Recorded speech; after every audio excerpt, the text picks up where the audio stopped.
Il-Prim Ministru Robert Abela ħabbar li din il-ġimgħa l-Gvern sa jtellaq l-ewwel konsultazzjoni partikolarment mat-tfal dwar il-Park Nazzjonali tal-White Rocks. F'attività politika fiż-Żejtun, Dr. Abela qal li parks bħal dan u dak f'Manuel Island jistgħu jseħħu għax filwaqt li l-ekonomiji ta' madwarna qed imajnaw dik ta' pajjiżna qed tkompli tirranka. Robert Abela qal li l-ekonomija dik li tagħti l-opportunità biex jingħata dejjem aktar waqwa lin-nies. Il-mexxej Laburista nnota l-qawwa tas-saħħa tal-magna ekonomika li qal ħoloq il-Partit Laburista fil-Gvern. Semma li waqt li fl-2012 Malta kienet it-tieni l-agħar għal ħolqien tal-impjiegi, illum għandha l-inqas rata ta' qatt fl-Unjoni Ewropea u li fl-aħħar 10 snin Gvern Laburista ħoloq xogħol għal Maltin aktar milli ħoloq Gvern Nazzjonalista fi 30 sena. Xejjen dik li sejjaħ in-narrattiva tal-oppożizzjoni ta' cheap labor u semma li 8 minn kull 10 impjiegi ġodda inħolqu f'karigi maniġerjali, tekniċi u professjonali u li l-paga bażika medja fl-aħħar snin żdiedet b'10,000 euro fis-sena. Irrimarka li bi Gvern Laburista mill-2013 il-familji gawdew minn 820 miljun euro f'tax cuts u kważi 1250 miljun f'income tax u taxxa tal-bol fuq il-proprjetà.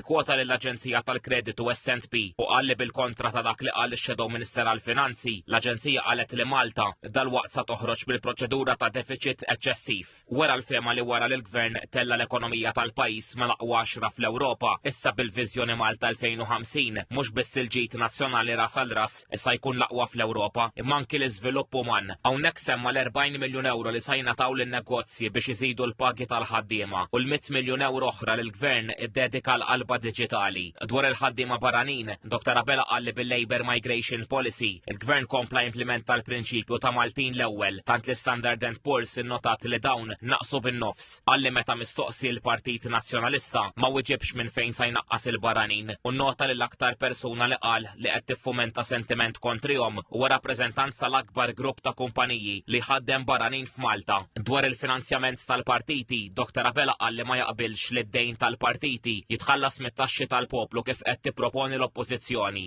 Żied li l-Partit Laburista ma jibżax jippubblika l-kontijiet awditjati għax sostna li hu doveru mhux biss obbligu li joħroġ mill-liġi tal-finanzjament tal-partiti politiċi. Żied li l-Partit Nazzjonalista suppost li sen oħra kellu jrott il-flus taċ-ċedoli iżda qal li minflok sa jestendih. Dr. Abela tem jgħid li l-oppożizzjoni ma twettaqx dak li twiet. Aħseb wara kieku l-Partit Nazzjonalista ikun fil-Gvern.